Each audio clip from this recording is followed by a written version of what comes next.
Welcome to Littles IT solution. আশা করি সবাই ভালো আছেন। তো এই ভিডিওতে আমরা west zone power distribution company লিমিটেডের বিগত সাব অ্যাসিস্ট্যান্ট ইঞ্জিনিয়ার কম্পিউটার এই পোস্টের কোশ্চেন সলিউশন করব। তো আপনারা জানেন বর্তমানে West zone power distribution company লিমিটেডের সার্কুলার চলমান রয়েছে। তো এই জন্য আপনাদের এই ভিডিওটি খুবই গুরুত্বপূর্ণ, কারণ হচ্ছে যে কী ধরনের প্রশ্ন প্যাটার্ন হবে এবং পরীক্ষা কোথায় হবে, সেই সাথে কি কি পড়লে আপনার খুব কম সময়ের মধ্যে ভালো প্রিপারেশন নেওয়া যাবে, এই বিষয়গুলো এই ভিডিওতে আলোচনা করব। সো চলুন আজকের ভিডিওটি আমি শুরু করছি। সাব অ্যাসিস্ট্যান্ট ইঞ্জিনিয়ার কম্পিউটার এই পোস্টে পরীক্ষা হয়েছিল 3/8/2019 সালে। তো এইটা পরীক্ষা নিয়েছিল হচ্ছে কুয়েট। তো কুয়েটের প্যাটার্নটা আসলে কেমন? ঢাকা পলিটেকনিক ইনস্টিটিউটের মতোই কুয়েটে নন ডিপার্টমেন্ট কোশ্চেনগুলো থাকে শর্ট কোশ্চেনের মতো। প্রথমে যে কোশ্চেনটা এসেছিল সেটা হচ্ছে যে ইউনিভার্সাল গেট কি এবং ন্যান গেট দিয়ে কিভাবে মৌলিক গেটগুলো আমরা তৈরি করতে পারি। ইউনিভার্সাল গেট হচ্ছে যে গেটের মাধ্যমে আমরা সকল মৌলিক গেটগুলোকে ইমপ্লিমেন্ট করতে পারি, তাকে ইউনিভার্সাল গেট বলে। এটা কিন্তু খুবই ইম্পর্টেন্ট কোশ্চেন এবং ম্যাক্সিমাম পরীক্ষায় কিন্তু আসে এই কোশ্চেনটা। বিশেষ করে ঢাকা পলিটেকনিক ইনস্টিটিউটই বলেন অথবা বুয়েটই বলেন, সাব অ্যাসিস্ট্যান্ট ইঞ্জিনিয়ার পোস্টের পরীক্ষার জন্য এই কোশ্চেনটা আসে। এখন ন্যান গেট দিয়ে কীভাবে মৌলিক গেটগুলো আমরা ডিজাইন করতে পারি, তার আগে আমরা জেনে আসি মৌলিক গেটগুলো আসলে কি কি। মৌলিক গেটগুলো হচ্ছে যেমন অ্যান্ড গেট, তারপরে অর গেট এবং নট গেট, এই তিনটা হচ্ছে মৌলিক গেট। তাহলে ন্যান গেট যেহেতু একটা ইউনিভার্সাল গেট, কারণ হচ্ছে এই ন্যান গেটের মাধ্যমে আমরা এই তিনটা মৌলিক গেট ইমপ্লিমেন্ট করতে পারি। তো আমরা কিভাবে করব দেখুন, সেটা হচ্ছে যে ন্যান গেটটা আমরা কেমন জানি। ন্যান গেটটা হচ্ছে এরকম,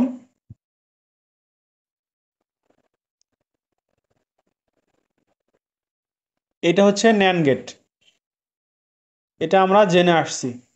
F equal to A dot B, তারপর হচ্ছে ইনভার্স, তাই না?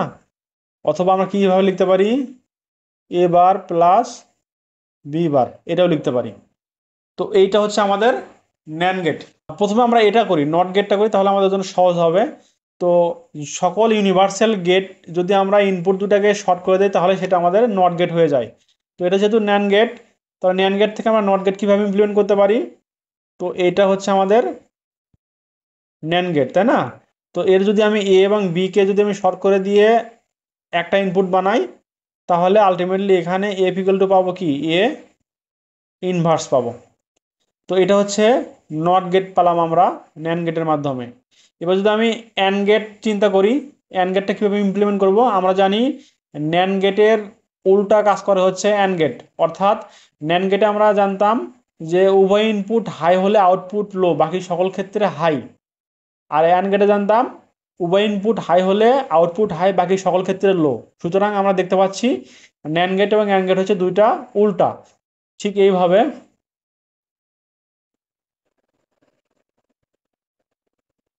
এটা যদি ন্যান গেট হয় এ বি, আর এখানে আর একটা আমরা নট গেট দেবো, এই যে এইটা আমরা হচ্ছে এখানে দিয়ে দেবো। আলটিমেটলি কি আসলো দেখুন, তো এখানে আমরা দেখে আসছি যে এইটা A dot B bar, output তো এখানে আমার এ ইকুয়াল টু এটা আসলো, তাই না? তো এরপরে এখানে কি আসবে, এইটা যদি আমার ইনপুট হয়, তাহলে এখানকার ফাইনাল আউটপুট হবে কি, এ ডট বি, এটা হচ্ছে আমার ইনপুট, তার উপরে একটা বার। তাহলে আমরা জানি কি ডাবল বার হলে উঠে যায়, অর্থাৎ এ ডট বি আসে তখন। আলটিমেটলি এ ডট বি বলতে আমরা কি বোঝাই, অ্যান্ড গেট বোঝাই এটা। তো এটা হচ্ছে আমাদের অ্যান্ড গেট ইমপ্লিমেন্টেশন হয়ে গেল। এরপর আমরা যদি দেখি যে অর গেট কীভাবে ইমপ্লিমেন্ট করব, আমরা কিন্তু এই যে এখানে একটা ইমপ্লিমেন্ট দেখে আসছি অলরেডি, মানে হচ্ছে বুলিয়ান এক্সপ্রেশনের যে একটা অর ফর্ম, সেই ফর্মটা দেখে আসছি। তো এইটা আমাদের ড্র করে দিলে হয়ে যাবে। কিভাবে, তো এখানে এ বার আছে, তাহলে আমরা এ বার কীভাবে করব, তো এখানে আমরা এটা কিন্তু সবসময় ন্যান গেট দিয়ে করতে হবে, যেহেতু আমাদের বলছে ন্যান গেট ইমপ্লিমেন্টেশন। এই জন্য আমরা এটা এ বার যদি বানাতে চাই, তাহলে এখান থেকে আমরা দেব হলো এ দেব ইনপুট, তাহলে এখানে আমরা কি পেলাম, এ বার পেলাম। এরপর ঠিক একইভাবে বি বার বানাইতে হবে,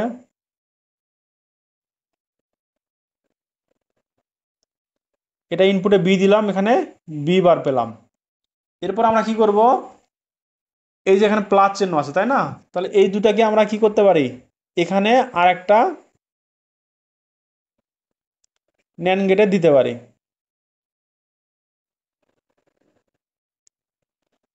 এ প্লাস বি পাবো, আর এটাকে আমরা অর ফর্ম বলি। তো এটা কিভাবে হচ্ছে দেখুন, তো ইনপুটটা যদি এই দুইটা হয় তাহলে ন্যান্ড গেটের ক্ষেত্রে আমরা কি জানলাম, এই ইনপুটের উপর বার হবে।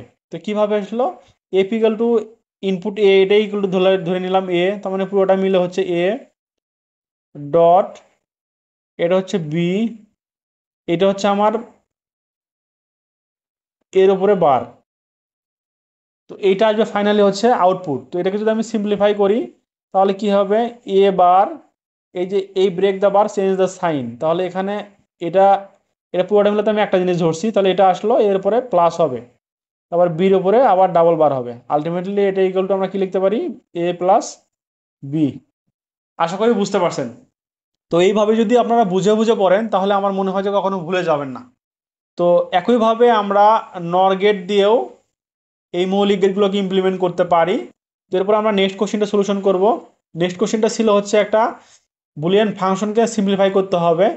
তো এই ফাংশনটা দেওয়া ছিল x, f equal to x bar y z plus x bar y z bar এবং প্লাস এক্স জেড। তো এটাকে আমরা সিম্পলিফাই করব। তো আমরা দেখব যে আসলে কমন যায় কোথায়। তো প্রথমে দেখবো আমরা তিনটার মধ্যে কমন যায় কিনা কোনো ভেরিয়েবল। তো এখানে তিনটার মধ্যে কোনো ভেরিয়েবলে কমন যায় না, বাট হচ্ছে এই দুটার মধ্যে দেখুন কি কমন যায়। এই দুটার মধ্যে কমন যায় হচ্ছে এক্স বার আর ওয়াই কমন যায়। এখানে এক্স বার আছে, এখানে এক্স বার আছে, এখানে ওয়াই আছে, এখানে ওয়াই আছে। তো এই দুটো যদি আমি কমন নিই তাহলে এই টার্মের মধ্যে থাকতেছে জেড, এবং এখানে প্লাস দেওয়ার পরে এই টার্মের মধ্যে থাকতেছে জেড বার, এবং শেষে প্লাস দিয়ে এক্স জেড থাকতেছে। তো এখন এইখানে আমরা এটা সমান সমান কি জানি, আমরা এটা সমান সমান জানি ওয়ান। কিভাবে, যদি ওয়ার গেট হয়, এটা যেহেতু প্লাস দিয়েছে তার মানে কি, এটা প্লাস মানে যে এটা ওয়ার গেট, তাহলে ধরে নিলাম জেড ইকুয়াল টু ওয়ান। তাহলে এখানে যদি আমি ওয়ান দেই তাহলে এখানে দিলাম হচ্ছে জিরো, যেহেতু দুটা যে একটা জেড একটা জেডের বার হবে, তাহলে একটা যদি ওয়ান হয় তাহলে একটা জিরো হবে, তাহলে জিরো ওয়ানে কি হবে, আউটপুট ওয়ান হবে। আবার যদি আমি জেড ইকুয়াল টু যদি জিরো ধরি তাহলে এখানে দিলাম জিরো, এখানে হবে ওয়ান, তা আউটপুটটা ওয়ান। তার মানে কি হচ্ছে যে এই কেসের ক্ষেত্রে সবসময় জন্য আউটপুট ওয়ান, তার মানে এক্স বার ওয়াই ওয়ান, তাই না, এরকম ডট থাকলো প্লাস এক্স জেড। এখন আমরা এটা সমান কি লিখতে পারি, x bar Y plus x Z. এইখানে কিন্তু দুইটা টার্মের মধ্যে কিন্তু কোনো ভেরিয়েবল কমন যায় না। তো এইটা কিন্তু খুবই শর্ট ফর্ম, শুধু জাস্ট এইটুকু কমন লিখলে হয়ে যাচ্ছে। তার মানে এই ফাংশনের ক্ষেত্রে অ্যান্সার এইটুকুই, অর্থাৎ এর পরে এর চেয়ে কিন্তু আর সিম্পলিফাই করা কোনোভাবেই সম্ভব না। আপনারা দেখেন যদি কেউ পারেন কিনা দেখেন, এর নিচে আর কোনোভাবেই সম্ভব না। তো আমরা যদি আবার পরের কোশ্চেনটা দেখি, পরের কোশ্চেনটা কি ছিল, পরের কোশ্চেন ছিল হচ্ছে একটা ডেসিমাল নাম্বারকে কিভাবে আমরা বাইনারিতে রূপান্তর করব। তো এইটা ডেসিমালটা দেয়া আছে কিন্তু কি দশমিক একটা সংখ্যা দেয়া আছে বা ফ্লোটিং একটা নাম্বার দেয়া আছে। তো এইটাকে আমাদের করার জন্য কি করতে হবে, দশমিকের আগের পার্ট করতে হবে আলাদা করে এবং দশমিকের পরের পার্টটা করতে হবে আলাদা করে। তো কিভাবে, আমি যদি সহজভাবে করতে চাই আপনারা এভাবে লিখতে পারেন, 99কে যদি, যেহেতু বাইনারিতে রূপান্তর করতে হবে অর্থাৎ বেস টুতে রূপান্তর করতে হবে, তাহলে আমাদেরকে টু দিয়ে ভাগ করতে হবে। 99কে টু দিয়ে ভাগ করলে কি হয়, 49 হয়, এবং ভাগশেষ থাকে হচ্ছে ওয়ান। ঠিক একইভাবে 49কে যদি আপনি টু দিয়ে ভাগ করেন 24 বার যায় এবং ভাগশেষ থাকে হচ্ছে ওয়ান। আবার 24কে যদি টু দিয়ে ভাগ করেন তাহলে ভাগশেষ থাকে জিরো। 12কে যদি টু দিয়ে ভাগ করেন ভাগশেষ থাকে জিরো, এবং 6কে যদি টু দিয়ে ভাগ করেন ভাগশেষ থাকে জিরো। এবার 3কে যদি টু দিয়ে ভাগ করেন তাহলে একবার যাবে এবং ভাগশেষ থাকবে হচ্ছে ওয়ান। তাহলে এটাকে আমরা নিচ থেকে উপর দিকে লিখব। তাহলে 99-এর আমার বাইনারি কি পেলাম, আমরা নিচ থেকে উপর দিকে লিখলে এখানে এই যে ওয়ান, তারপর এই one, one one zero zero zero one one. তো এটা হচ্ছে আমাদের 99-এর বাইনারি। এখন আমরা দশমিকের পরের যে সংখ্যাটা আছে সেটাকে করব। তো এটা করার জন্য আমাদের এই দশমিকের পরে যে সংখ্যা এটাকে বেস দিয়ে গুণ করতে হবে। 0.37কে 2 দিয়ে গুণ করলে হয় 0.75 এবং পয়েন্টের বামে কোনো পূর্ণ সংখ্যা আসে না, এই জন্য এখানে 0 লিখলাম। আবার এখানে যেটা পেলাম আমরা এর সঙ্গে আবার 2 দিয়ে গুণ করবো, 2 দিয়ে গুণ করে কি হবে 1.5 আসলো এবং পয়েন্টের সামনে কি পূর্ণ সংখ্যা আসলে এই জন্য এখানে 1 লিখে এবং পয়েন্টের পরের সংখ্যাটাকে আবার 2 দিয়ে গুণ করব। তো এবার 2 দিয়ে গুণ করে কি হলো 1.0 আসলো এবং পয়েন্টের বাম পাশে 1 আসলে এই জন্য এখানে 1 লিখলাম। এখন এই গুণটা কতক্ষণ চলতে থাকবে, যতক্ষণ একটা পূর্ণ সংখ্যা আমি না পাচ্ছি। এখানে কিন্তু 1 একটা পূর্ণ সংখ্যা, অর্থাৎ দশমিক সংখ্যা কিন্তু না। যদি এখানে 5 আসতো 5.0 তাহলে এটাও পূর্ণ সংখ্যা হতো, যদি 7.0 আসতো তাও এটা পূর্ণ সংখ্যা হতো। তো যদি আবার 1.1 আসতো তাহলে এটা পূর্ণ সংখ্যা হতো না, এই জন্য আবার করতে হতো। তো এক সময় দেখা যাবে যে কি যে বারবার রিপিট আসতেছে, আপনারা দেখবেন যে যদি কখনো 3টা জিনিস বারবার রিপিট আসে তাহলে ওই পর্যন্ত আপনারা থেমে যাবেন, গিয়ে বাকিটা লিখবেন এবং যে ভ্যালুটা পেলেন এটা আমরা অ্যারো চিহ্ন দেবো উপর থেকে নিচ দিকে এবং এইটুকুর জন্য আমরা লিখবো 0.375। এই ডিসিমালের জন্য আমরা লিখবো হচ্ছে, যেহেতু উপর থেকে নিচ দিকে 0.11 এইটা, তাহলে ফাইনালি আমাদের আউটপুট কি হবে 110011.011। তো এটা হচ্ছে আমাদের রিকোয়ার্ড বাইনারি। সো চলুন আমরা নেক্সট কোশ্চেনটি দেখি। নেক্সট কোশ্চেন আসলে হচ্ছে যে সিকোয়েন্সিয়াল এবং কম্বিনেশনাল সার্কিটের মধ্যে পার্থক্য। তো এটা আসলে বোঝার অনেক কিছু আছে আবার বোঝার কিছু নাই, এটা থিওরিটিক্যাল কোশ্চেন। যদি আমরা ফিগারের দিকে তাকাই এটা হচ্ছে কম্বিনেশনাল সার্কিট এবং এটা হচ্ছে সিকোয়েন্সিয়াল সার্কিট। তো দেখুন কম্বিনেশনাল সার্কিটে কোনো ফিডব্যাক কিন্তু নাই, বাট সিকোয়েন্সিয়াল সার্কিটে কি ফিডব্যাক আসে, তাহলে এটা একটা পার্থক্য হইতে পারে। আবার কম্বিনেশন সার্কিটে কি আছে দেখেন, যে এটা ইনপুট দেব এবং আউটপুট পাবো, আউটপুটের উপরে কিন্তু ডিপেন্ডেন্ট না, অর্থাৎ ইনপুট কি হবে আউটপুটের উপরে ডিপেন্ডেন্ট, কিন্তু সেটা হচ্ছে সিকোয়েন্সিয়াল সার্কিটে। আচ্ছা আবার দেখেন যেহেতু এখানে একটা মেমোরি এলিমেন্ট আছে তার মানে কি হতে পারে সিকোয়েন্সিয়াল সার্কিট ডাটা স্টোর করতে পারে, but combination circuit data store করতে পারে না। আর এই যে গেটগুলো আছে লজিক গেটগুলো এগুলোকে আমরা কম্বিনেশন সার্কিট বলি এবং ফ্লিপ ফ্লপগুলোকে আমরা সিকোয়েন্সিয়াল সার্কিট বলি। আচ্ছা এরপরে কি থাকতে পারে, এরপরে combination circuit does not have the capability to the store any state. আচ্ছা এটা তো আমরা বলে আসলাম। তারপর ফিডব্যাক মেকানিজমের কথাটা আমরা বলে আসছি এখানে। আর বর্তমান ইনপুটের উপরে ডিপেন্ড করে কম্বিনেশন সার্কিট, আর সিকোয়েন্সিয়াল সার্কিট হচ্ছে আউটপুট এবং বর্তমান ইনপুটের উপর ডিপেন্ড করে।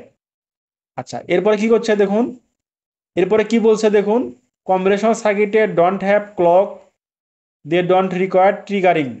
বা সিকোয়েন্সিয়াল সার্কিটের ক্ষেত্রে কি হয় ক্লক ডিপেন্ডেন্ট এবং ট্রিগার প্রয়োজন আছে। তো এই ফিগারের সাথে সাথে আপনারা কি করবেন এক্সাম্পল দেখে নেবেন, এবং এটা যেহেতু থিওরি কোশ্চেন এখানে আর সময় বেশি দিলাম না, আমরা লজিক্যাল কোশ্চেনগুলোতে আমরা আরও বেশি সময় দেবো। সো নেক্সট কোশ্চেনটা আমরা কি দেখে আসি। নেক্সট কোশ্চেন হচ্ছে প্রাইমারি কি এবং ফরেন কি কাকে বলে এবং কি কাজে ব্যবহার করা হয়। তো প্রাইমারি কি এবং ফরেন কি আমরা সবাই জানি, তারপরে একটু আলোচনা করি। প্রাইমারি কি হচ্ছে ইউনিকলি আইডেন্টিফাই করার জন্য যে কি ব্যবহার করা হয় তাকে প্রাইমারি কি বলা হয়, অর্থাৎ এমন একটা কলাম থাকবে যে কলামের মাধ্যমে আমরা সকল কলামকে রিট্রিভ করতে পারবো, এটা হচ্ছে প্রাইমারি কি। আর ফরেন কি হচ্ছে a foreign key is a set of attributes in a table that refers to the primary key of another table, অর্থাৎ ফরেন কি হচ্ছে অন্য একটা টেবিলের প্রাইমারি কি। এখানে দেখেন 3টা টেবিল দেওয়া আছে, একটা ইউজার্স টেবিল, যে টেবিলের আমরা প্রত্যেকটা কলামকে এখানে অ্যাট্রিবিউটটা মূলত আসলে কিছুই না, এটা হচ্ছে কলাম নেম, প্রত্যেকটা কলামকে আমরা অ্যাট্রিবিউট বলি। তাহলে ইউজার্স টেবিলের মধ্যে ইউজার আইডিটা হচ্ছে আমাদের প্রাইমারি কি, অর্ডার টেবিলে অর্ডার নংটা হচ্ছে প্রাইমারি কি, এবং অর্ডার টেবিলের মধ্যে দেখুন ইউজার্স আইডিটা কিন্তু আছে এর মধ্যে, তার মানে হচ্ছে এই অর্ডার টেবিলে ইউজার আইডি হচ্ছে ফরেন কি, আর এখানে হচ্ছে প্রাইমারি কি। ঠিক একইভাবে বুক টেবিলের মধ্যে কি আছে প্রোডাক্ট সিকোয়েন্স যেটা আছে এটা হচ্ছে আমাদের বুক টেবিলের প্রাইমারি কি, এবং এর মধ্যে দেখুন এখানে আর কোনো কিছু আছে এর মধ্যে কিন্তু কোনো কিছু নাই আর, তাই না।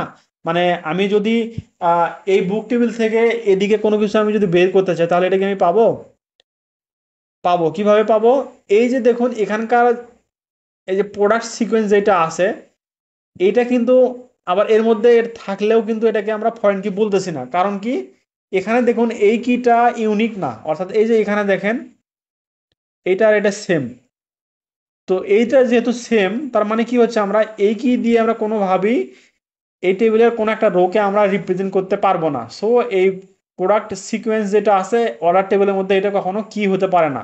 এই জন্য এই বুক টেবিলে শুধুমাত্র একটাই কিন্তু কি আছে, সেটা হচ্ছে প্রাইমারি কি। আশা করি এটা কিন্তু ক্লিয়ার হতে পারছেন। তো এর নিচে একটা কথা আছে দেখুন, যে এই দুটোর মধ্যে ডিফারেন্সটা আসলে কি। ডিফারেন্স হচ্ছে primary key serves as unique identifiers for each row in a database table, আর foreign key link data in one table to the data in another table. মূলত ফরেন কির কাজই হচ্ছে এক টেবিলের সাথে আরেক টেবিলের জয়েন করা। তো আশা করি বুঝতে পারছেন। চলুন আমরা নেক্সট কোশ্চেনটা সলিউশন করি। নেক্সট কোশ্চেন ছিল একটা এইচটিএমএল কোড লিখতে বলছিল, যে যেখানে কি থাকবে বলুন তো, একটা লিস্ট তৈরি করতে বলছে, যে লিস্টের মধ্যে কফি, টি এবং মিল্ক নামে লিস্ট থাকবে। তো এখন কথা হচ্ছে যে লিস্ট কিন্তু অনেকভাবে এইচটিএমএল করা যায়। এখানে হইতে পারে এটা অর্ডার্ড লিস্ট, হতে পারে হচ্ছে চেকড লিস্ট, হইতে পারে আনঅর্ডার্ড লিস্ট, এইরকম আর কি। প্রোগ্রামিং ইন সিড যে ফরম্যাটটা আছে ঠিক সেই রকম এইচটিএমএল এরও ফরম্যাট হচ্ছে প্রথম 3 লাইন এবং শেষের 2 লাইন থাকবেই। এখন এর মাঝখানে আমরা লিখবো। দেখুন এখানে H2 বা হেডার 2 ট্যাগ ইউজ করা হয়েছে, এবং এর মধ্যে আমি যেটা লিখতেছি সেইটা একটু মোটা আকারে বা হেডার 2 ফরম্যাটে প্রিন্ট হচ্ছে। এরপরে ইউএল ট্যাগ শুরু হলো এবং ইউএল ট্যাগ শেষ করলাম, এবং এর মধ্যে আমরা লিস্ট নিলাম। ঠিক আছে। ঠিক একইভাবে আমরা এই ইউএলতে হচ্ছে আনঅর্ডার্ড লিস্ট শুরু করছি, এই জন্য এখানে আনঅর্ডার্ড লিস্টটা এখানে শুধু লিস্ট লিখলে এখানে ডট আসতেছে। আর এইখানে আবার অর্ডার্ড লিস্ট নিলাম ওএল, যার কারণে এখানে সিকোয়েন্স অনুযায়ী আসতেছে 1 2 3। তো আশা করি এটা খুবই সিম্পল, বিশেষ করে আমরা যারা কম্পিউটার সায়েন্সে পড়ি তাদের জন্য এতটুকু আমাদেরকে জানতেই হবে। তো এই ছিল হচ্ছে এই কোশ্চিন। চলুন আমরা আবার নেক্সট কোশ্চিনটা দেখে আসি। নেক্সট কোশ্চিন ছিল হচ্ছে এরকম, যে একটি মডেমের স্পিড যদি 52,000 বিট পার সেকেন্ড হয়, তাহলে 13 কিলো বাইট ফাইল ট্রান্সফার করতে কত সময় লাগবে। তো এই কোশ্চেনের বেসিকটা হচ্ছে এখানে কিলো বাইটটা, তো এখানে 13 কিলো বাইট আর হচ্ছে 13 কিলো বিট কিন্তু কখনোই সেম না। ঠিক আছে। এটা কিভাবে কেন সেম না, কারণ হচ্ছে এইটা আমরা এই দুটোর মধ্যে যদি আমি সম্পর্ক লিখি, তাহলে সম্পর্কটা কীভাবে হবে দেখুন। 13 kilobyte equal to 13 kilobit into 8।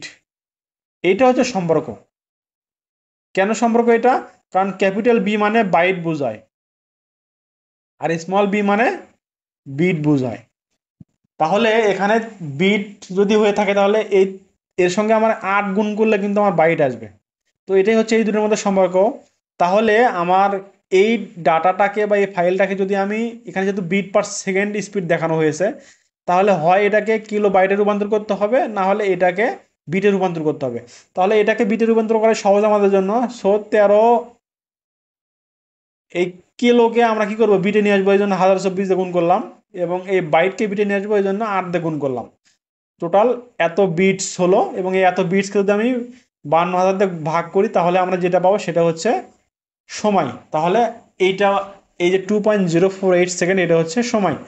তো আশা করি আপনারা বুঝতে পারছেন। আমরা নেক্সট কোশ্চিনটা আবার দিকে আসি। নেক্সট কোশ্চিনটা হচ্ছে মার্জ শর্ট কি ধরনের অ্যালগোরিদম ব্যবহার করা হয় এবং এর অসুবিধাগুলো কি। মার্জ শর্ট মূলত ডিভাইড অ্যান্ড কনকুয়ার অ্যালগোরিদম ব্যবহার করা হয়, অর্থাৎ 3টা স্টেপে কাজ করে। প্রথমে হচ্ছে ডাটাকে ডিভাইড করবে, তারপরে কনকোয়ার করবে, অথবা এগুলোকে হচ্ছে কম্প্যারিজন করবে। কনকোয়ার বা কম্প্যারিজন বা খোঁজা, অর্থাৎ ছোটগুলো বের করবে খুঁজে বা বড়গুলো খুঁজে বের করবে, এটাকে বলা হয় কনকোয়ার। এবং কম্বাইন হচ্ছে কি, পরে গিয়ে সবগুলোকে একত্রিত করবে। এক্সাম্পল কি, যদি এটা একটা অ্যারে হয়, যেটা হচ্ছে মিক্স অ্যারে, যেটা অ্যাসেন্ডিং বা ডিসেন্ডিং কোনোটাই নাই, তো আমরা চাচ্ছি যে এটাকে আমরা ছোট থেকে বড় আকারে সাজাবো, তাহলে এটাকে আমরা কি করবো, প্রথমে ডিভাইড করব। ডিভাইড কিভাবে করব, ডিভাইড হচ্ছে প্রথমে কিভাবে ডিভাইড করলাম দেখুন। প্রথমে আগে এই 4টাকে, যেহেতু 4টা এলিমেন্ট, 4 ভাগ কি করব, 2 করব। তাহলে আসলো কত, 2। তাহলে 2টা করে ভাগ করলাম। এরপরে এই প্রত্যেকটাকে আবার ভাগ করবো কত দিয়ে, 2 দিয়ে। তাহলে 2 দিয়ে ভাগ করলে একটা একটা করে আসলো। তো এরপরে কি করব, যেহেতু সিঙ্গেল আইটেম হয়ে গেল, এখন আমরা এদেরকে মার্জ করব। মার্জ কিভাবে করব দেখুন, মার্জ করবো হচ্ছে আমরা কম্পারিজন করে। কিভাবে কম্পারিজন করে, এই দুটোর মধ্যে ছোট কোনটা, 4 ছোট, এই জন্য 4কে সামনে নিয়ে আসলাম, এবং এরপরে কত, 8, এই 8 এখানে সামনে নিয়ে আসলাম। এরপরে এই দুটোর মধ্যে সরকুন দুই দুই সামনে নিয়ে আসলাম, এরপরে পাঁচ পাঁচ এখানে নিয়ে আসলাম। আর ফাইনাল মার্কসটা কিভাবে হবে? ফাইনাল মার্কসটা হচ্ছে প্রথমে এইটার ফার্স্টটা নেবে, নেওয়ার পরে এটার সাথে এই বাকিগুলো কম্পেয়ার করবে। তাহলে এর ফার্স্টটা এর সাথে কম্পেয়ার করলো, অর্থাৎ 4-এর সাথে 2 কম্পেয়ার করবে, দুটোর মধ্যে ছোট কোনটা 2, তাহলে 2 আসলো। এরপরে 4-এর সাথে আবার এরপর একটাতে যাবে 5, 5-এর সাথে কম্পেয়ার করবে 4, আর 5-এর মধ্যে ছোট কোনটা 4 ছোট, সেই জন্য এখানে 4 আসলো। এরপরে কি করবে? এরপরে যেহেতু আমার এখানে সব শেষ, এরপরে বাকি থাকলো 5, এই জন্য 5 এখানে আসলো। 5 কিভাবে আসতেছে সেটা আসবে হচ্ছে এই যে যেহেতু প্রথম 4 দিয়ে আমরা কম্পারিজন করলাম, ঠিক একইভাবে আমরা 8 দিয়ে কম্পারিজন করবো। 8 দিয়ে কিভাবে? 8 কম্পারিজন করবো এখানে সরাসরি, যেহেতু 2 আমার চলে আসছে, তাহলে আমরা এখানে 5-এর সাথে কম্পেয়ার করবো। 8 আর 5-এর মধ্যে 5 ছোট, এই জন্য 5 আগে লিখলাম, দেন হচ্ছে 8 আসলো। তো এইভাবে আমরা হচ্ছে ডিভাইড অ্যান্ড কনকোয়ার মেথডের মাধ্যমে কাজ করে থাকি। এখন মাস শর্ট আসলে অসুবিধাটা কি? অসুবিধা হচ্ছে যে এই যে আমাদের ভাগ করে করে একটা করতেছি, তার মানে এটা একটা প্রথমে একটা অ্যারে ছিল, এখানে 2টা অ্যারে হলো, এরপরে 1 2 3 4টা অ্যারে হলো। ঠিক আছে, তো অতিরিক্ত মেমোরি খরচ হয়, একাধিক অ্যারে প্রয়োজন হয়, এই জন্য মেমোরি খরচ হয়। এরপরে কি সমস্যা? যদি আমাদের ছোট ইনপুট হয়, তাহলে এটা কি হবে? অনেক সময় লাগবে। এই কয়েকটা ডাটার জন্য কিন্তু কতবার কম্পারিজন করলো দেখুন, এই জন্য কিন্তু সময় বেশি লাগতেছে। এর একটা তার অসুবিধা। আর হচ্ছে মানে এখানে যেমন দেখুন এখানে 8 আছে, তো যদি আমাদের ইনসারশন শর্ট হতো বা সিলেকশন শর্ট হতো, তাহলে কি হতো? ছোটটা কি হতো? সরাসরি এখানে এসে রিপ্লেস হইতো বা ইনপ্লেস হইতো। এই ইনপ্লেস সিস্টেমটা কিন্তু এখানে নাই, এই জন্য এটা একটা অসুবিধা।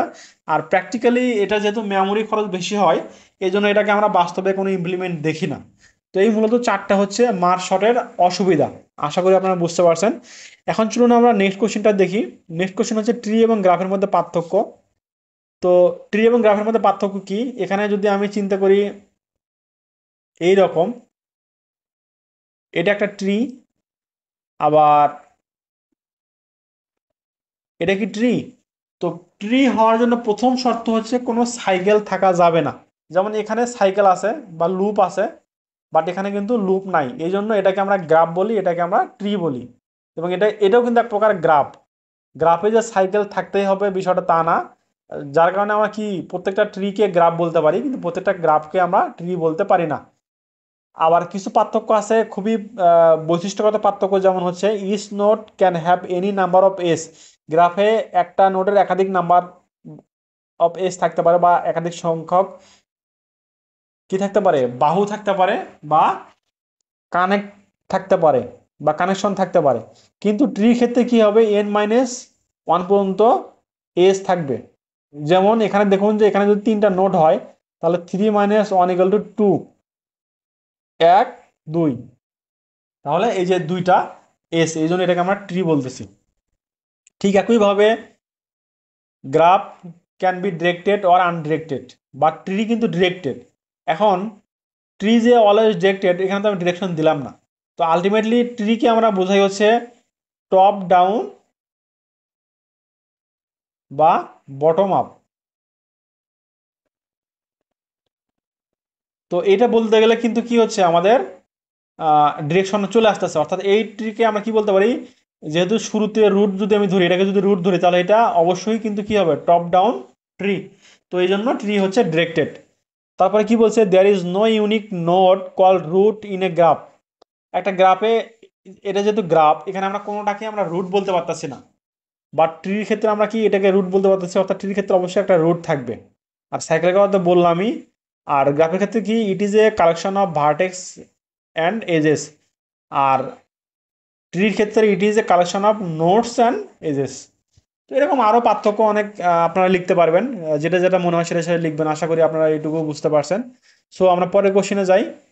পরের কোশ্চেনে একটা সি প্রোগ্রামের আউটপুট বের করতে বলেছিল, যেখানে এটা একটা এক্স ভেরিয়েবল, যেটাকে ডাবল টাইপের ডাটা, যার মধ্যে ভ্যালুয়েশন করা আছে, এবং ওয়াই একটা ইন্টিজার টাইপের ভেরিয়েবল। তো এখানে আবার এই লাইনে এসে ওয়াই এর মধ্যে এক্স এর ভ্যালুটা অ্যাসাইন করছে। তো এই দুটোর মধ্যে আসলে বড় কোনটা বলেন তো? এই দুটোর মধ্যে বড় হচ্ছে ডাবল ডাটা টাইপ। তাহলে আমার বড় জিনিস যদি ছোটোর মধ্যে আসে, তাহলে কি হবে? আলটিমেটলি কি হবে? পুড়ে যাবে। অর্থাৎ যদি আমি ছোট গ্লাসের মধ্যে যদি বড় গ্লাসের পানি ঢালি, তাহলে এর অনেক পানি পড়ে গিয়ে হয়তো অল্প একটু পানি এই গ্লাসের মধ্যে আটবে। ঠিক একই রকম ইন্টিজারের মধ্যে ডাবল রাখতেছি, তার মানে কি হবে? এই সংখ্যা থেকে কিছু সংখ্যা পড়ে যাবে বা ভেঙে পড়বে, তাই না? তাহলে এখানে এসে দেখুন আমি ওয়াইকে প্রিন্ট করতেছি। ওয়াইকে প্রিন্ট করতেছি মানে কি? ওয়াইকে প্রিন্ট করতেছি মানে এর কিছু অংশ পড়ে যাবে। তো এই ক্ষেত্রে আমার যদি আমার হচ্ছে এই ডেটা টাইপের যে কাস্টিং হচ্ছে, এখন যদি আমার ছোট ডেটা টাইপের মধ্যে ডাটা রাখি, সেক্ষেত্রে আমাদের প্রোগ্রামিং ইন সি এর বা প্রোগ্রামিং এর ভাষায় ফ্লোরের মতো কাজ করে, এপিএল ডব্লিউ আর ফ্লোর ফাংশনের মতো কাজ করবে। অর্থাৎ দশমিকের ডান পাশে যাই থাকুক না কেন, সবগুলো বাদ দিয়ে শুধুমাত্র ইন্টিজার ভ্যালুটাই এখানে প্রিন্ট দেবে। তার মানে এখানে প্রিন্টে ওয়ার এখানে গিয়ে কি হবে, প্রিন্ট হবে 1 2 3 4 5 6 7 8 9, এটা প্রিন্ট হবে। সরি, এখানে যেহেতু আমার ইন্টিজারই প্রিন্ট দিচ্ছে এবং শেষে একটা এফ আছে, তাহলে এই ভ্যালুটা পুরোটা প্রিন্ট দেওয়ার পরে এখানে শেষে একটা এফ প্রিন্ট হবে। তো এইটা হচ্ছে আমাদের ফ্লোর ফাংশনের মতো কাজ করবে। কখন? যখন হচ্ছে বড় ভেরিয়েবলের ডাটাটা ছোট ভেরিয়েবলে যাবে। তো যেহেতু ফ্লোর ফাংশন দেখলাম, আমরা সিতে সিলিং ফাংশনটা দেখি যদি পরীক্ষায় এসে থাকে আবার। কারণ আগের বার যেহেতু ফ্লোর আর ফাংশনের কিভাবে কাজ করে এটা আসছে, তাহলে তো এবার সেলিং ফাংশনটা আসতে পারে। সেলিং ফাংশন কাজ কি করবে?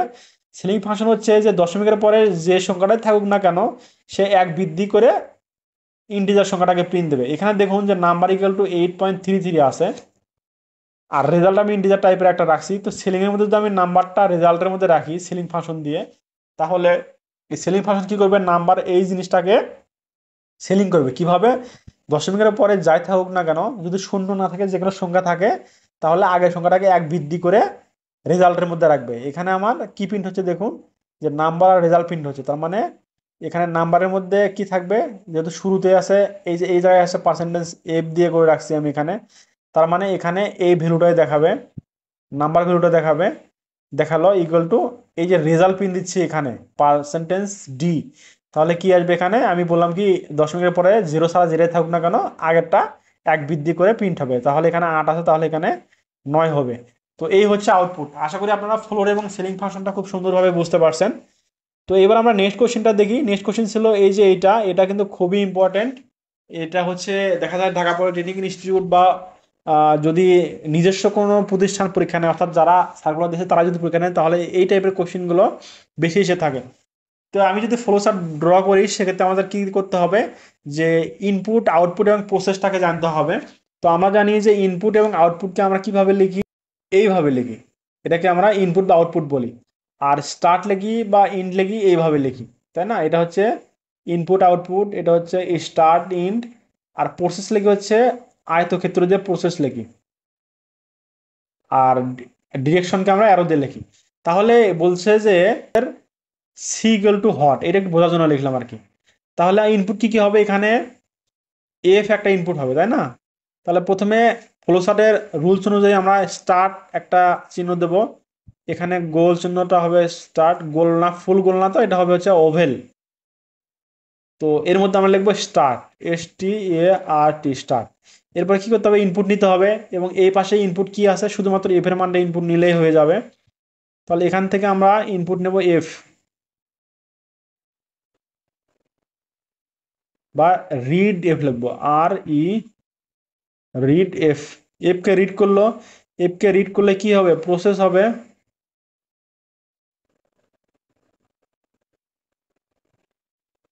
প্রসেস কি হবে? এটাকে আমরা লিখবো, এটা তো শর্ট হ্যান্ডে আছে, এটাকে আমরা প্রোগ্রামিং এর ভাষায় লিখবো।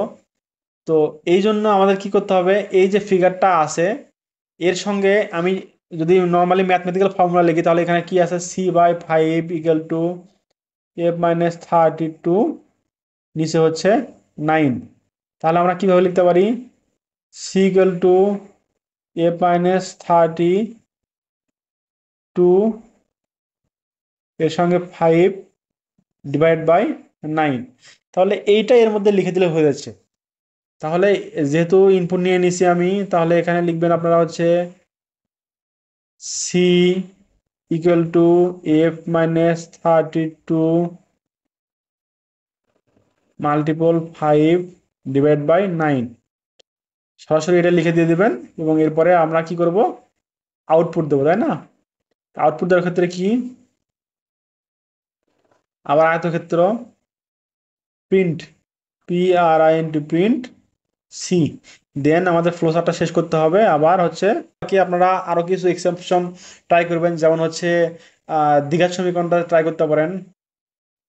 এটাও কিন্তু খুব ইম্পর্টেন্ট আর কি, মাঝে মাঝে এসে থাকে এই ফ্লো চার্টের ক্ষেত্রে। এই আপনার হচ্ছে এই ইকুয়েশনটা এবং দ্বিঘাত সমীকরণ ইকুয়েশনটা একটু ট্রাই করেন, তাহলে কিন্তু আপনারা আশা করি বুঝতে পারবেন। এই দুটো একটু বিশেষ করে দ্বিঘাত সমীকরণটা ভালোভাবে দেখলে আপনাদের বেসিক একদম ক্লিয়ার হয়ে যাবে।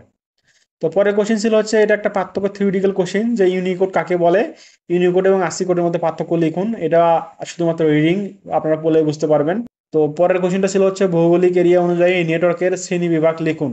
এটা আমরা সবাই জানি, ল্যান্ডম্যান, ওয়ান এবং হচ্ছে প্যান। তো এখানে আসলে বোঝার কিছু নাই। তো এই ছিল হচ্ছে west zone power distribution company limited sub assistant engineer computer পোস্টের প্রিভিয়াস কোশ্চেন। তো আশা করি আপনারা একটা আইডিয়া পেয়েছেন। এর সঙ্গে আপনারা পড়বেন কি, নন ডিপার্টমেন্টের ক্ষেত্রে বাংলা দ্বিতীয় পার্টটা বেশি গুরুত্ব দেবেন। সেক্ষেত্রে সন্ধি বিচ্ছেদ পড়বেন, সমাস পড়বেন, কারক পড়বেন। তারপরে আপনারা পড়বেন হচ্ছে এক কথায় প্রকাশ, বাগধারা। এই জিনিসগুলো কিন্তু বেশি আসে। বিভিন্ন আন্তর্জাতিক সংগঠনের পূর্ণরূপ, তাদের হচ্ছে সদর দপ্তর কোথায় অবস্থিত, এটা খুবই গুরুত্বপূর্ণ কুয়েটের জন্য। এবং বাংলাদেশ বিষয়গুলি থেকে কিছু জিনিস পড়বেন, এগুলো পড়লে আশা করি পারবেন। আর প্রিপোজিশন দেখতে পারেন, তারপর ভয়েস চেঞ্জ দেখতে পারেন, ন্যারেশন চেঞ্জ দেখতে পারেন, কারণ এই কোশ্চেনগুলো আসলে কুয়েট করে থাকে। তো এই হচ্ছে আজকের ভিডিও। আশা করি আপনারা পরিপূর্ণ আইডিয়া পেয়েছেন। তো খুব তাড়াতাড়ি আমি অ্যাসিস্ট্যান্ট ইঞ্জিনিয়ার পোস্টের প্রিভিয়াস কোশ্চেন সলিউশন করে আপলোড করব। তো সে পর্যন্ত সবাই ভালো থাকবেন আর আমাদের সাথে থাকুন। ধন্যবাদ সবাইকে। আসসালামু আলাইকুম।